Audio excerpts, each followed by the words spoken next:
I'm Carlell. And I'm Kayla, and this is our sponsorship story.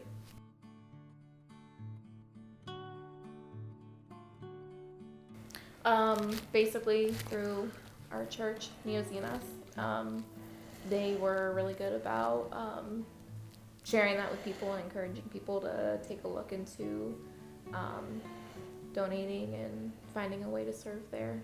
So, Yeah. I'll chime in too because she actually started this before me, sponsoring a kid specifically. I lived in an apartment with a few guys who sponsored a pastor, but I didn't know about sponsoring a kid or child, I guess I could say. She actually started this before me, and then we got married and kind of went in together on sponsoring a kid. So I heard of it from her, really.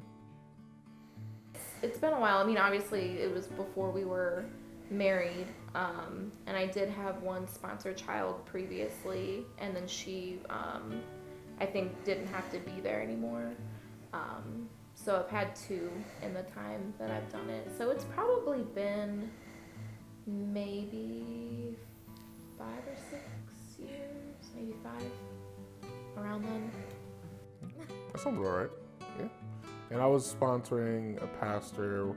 We were doing it probably in 2015, maybe 2015 or 2016. So we did that for an entire, I think it's for a year or two. I can't remember how long it goes for sponsoring a pastor. So I did it for that long and then morphed into the sponsor kid. We did have one first, and then I can't remember exactly what happened. I think she may have moved maybe, or like you said, didn't need to be there anymore. And then we got a new kid about halfway into our sponsoring, so that's pretty cool. For me, I had a lot of anxieties about money and wasn't really like giving that to the Lord. And so I had started to trust Him with it and see how He had provided for me even when I thought He wouldn't. And then that turned into the next step was I really felt He was calling me to, the money is His, and to give it back to His kingdom and trust Him that even if I, give back this thing I was really anxious about holding on to, He'd still provide for me. So I felt that He was calling me to give back my money to Him in a way. I wasn't really sure what that looked like, and then hearing our church talking about sponsoring a child, I thought that was really something He was calling me to. So that's when I decided, okay, I'm gonna listen to you, and it was a good idea. Our church initially sponsored a village, and we did that, and there was a lot of hype around that. I didn't get in on time to join everyone who was sponsoring the village, but that was tremendous, and it was exciting to see how many things were happening there in the village. People were getting saved left and right. There was just so much happening, and that's, I think, what pushed our apartment to sponsor a pastor initially. And I didn't know what I was going to expect. I'm like, okay, well, this guy's going to a place, and maybe he'll talk to some people, but we got like I don't want to call it a report sheet, but it was like a overview of what he's been doing and what our money has been going towards. And he did some really miraculous things there. It was really amazing. And it really made it easy to, when that was done with the pastor, to move on to, let's keep this going, and I will gladly join you in sponsoring a kid for a while. It was amazing how many concerns I had at first when the pastor was brought up, and it was like, oh man, I don't know if I got enough money. I'm a little tight on money, and then probably one of my roommates was like, well, maybe you should go to Chipotle once or twice a week. And I'm like, that's a good point. I guess you got a good point there. And it really is interesting how I didn't second guess my spendings on food or activities, but where could this go to support the Lord's kingdom? And I think all of our roommates struggle with that. I think most college kids struggle with that. But it's really it's not that much to give a month. It really isn't, especially when you're splitting it amongst each other. And I think that's what made it easier as a college student still to support our kid with my wife, well, you were my girlfriend then, and have no issues with still supporting the kid and splitting it with her after our pastor was done, because I had already gotten the routine of doing that with the pastor with our roommates. So it's very affordable, especially I think it was fun that we did that. On top of that, it was fun to do that with our roommates, have someone to pray about, and see some amazing things the Lord is doing in a place that we'll probably never see ever, but has an eternal outcome for a lot of these people, or eternal future, I should say. So I think that was kind of my thought process as a student. Like, is it really affordable? And at the end of the day, it is affordable.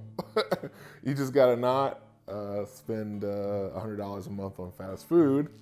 And not saying I did, I probably did, but save that towards the Lord. And that's what we did. We buckled down and did it. And it's quite amazing, because like I said earlier, some of these guys that I was living with, including myself, was like, whoa, like we didn't miss payments on this, or didn't owe anyone. Like, we always got it in on time. So that was interesting how that worked out. And that was probably the Lord too, convicting us and reminding us, hey, save that $10. Don't be irresponsible, because you have to pay for God's work here. I was like, oh, okay, good point. I like being able to make a difference. Like, I'm not someone that I feel called to like go across seas to be a missionary or to serve in that way. Who knows what will happen, but right now I feel like I'm not that person. And it's really cool to know that even in the States, there's something that I can, do that can have an impact on somebody else across the world. Kind of reaching all the nations doesn't necessarily mean moving or going to all these different places. So I like that I can feel like I have an impact that way, even though I'm here. It's really cool to just have this relationship with our sponsor girl and get to see how that is affecting her life and get to learn more about her. Yeah, I agree. I kind of, same thing with what she was saying. I think it's interesting too on when we have some of our people go over to the village that we sponsor, and they actually see our sponsor kids there and get to interact with them, and they take pictures, and it's just like, oh, like, that's my kid. That's so cool. And from just writing letters and finally, like, there's a picture and she's growing older, and then it's just kind of cool to go through that process with someone. There's this role that, I have the privilege of having, where I get to have this relationship, first of all, with our sponsor girl, and then also get to see, her grow up, like Carlell was saying, and getting to see the kind of impact that, our giving and even just our letters are able to have on her. It's just really cool to see that aspect of it, and it's cool to see just how God works all around the world, and how he wants to work through us. And we're not really doing a whole lot necessarily, but it's just so cool to see how God wants to use that and see how big he is. I know I keep going back to the pastor that we're supporting in our apartment, but it's interesting to see how the Lord can work with supporting a child or a pastor. So you send the money out and you're not really sure what or where it's going or how it's being applied. But to see how, with our pastor, all the amazing work he did and people he led to Christ, and with our child, how she's learning more about God, and she'll tell us about some of the things she learned and how her faith is really strong, and how we can send her Bibles and things like that. It's really cool to just know that we're supporting a good cause, and know that whatever is impacting her life can impact others' lives around her too. That's really cool. I think that it's cool to have something to pray about. about our kid and what's going on over there, and how she sends us things that she's thankful for, or things that we can pray for, or especially around holidays when we can send her gifts, and it's like, pray that this is impactful, and that if the family's with it, that they enjoy it.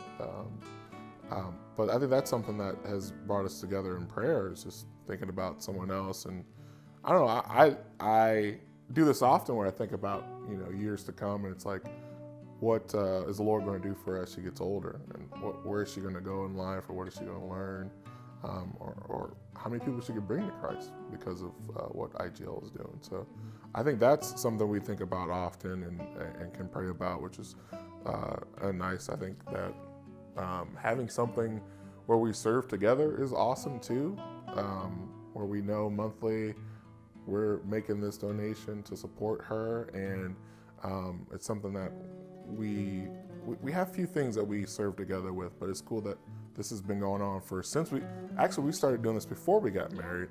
So it's been over 3 years at least. Like, you think you said 5, but I joined in later.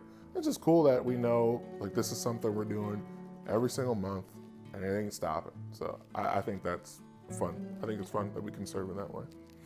I would agree with that. I think it's been a really cool way to kind of be more of a team together and to do God's work together, which is really exciting.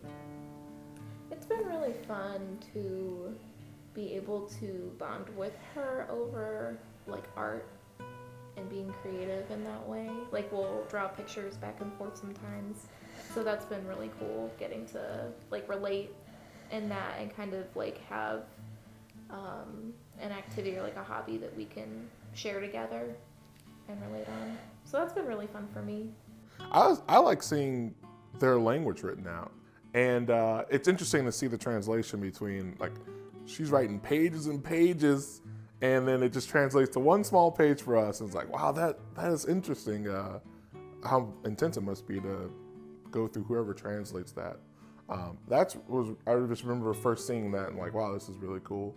And I have a hard name to pronounce. And I love how their names are not easy to pronounce too, because I feel like we have a good bond over that. Our pastor's name, I had a tough time pronouncing. Our first 2 kids, their names, and it's like, I'm with you. I understand where you're coming from, but you have a beautiful name. And I like that we can bond over that. And I always joke with Kayla, like, we gotta figure out nicknames like for each other and like send it back and forth. So I like that. I enjoy that. We are here to challenge you, especially the college students, on supporting a child or a pastor from IGL. We did it with a kid, and we're still doing it with a kid right now. And back when I was in college, we had an entire department full of 6 guys who banded together and supported a pastor for 2 years, and it was well worth it. We highly recommend it. You should give it a shot.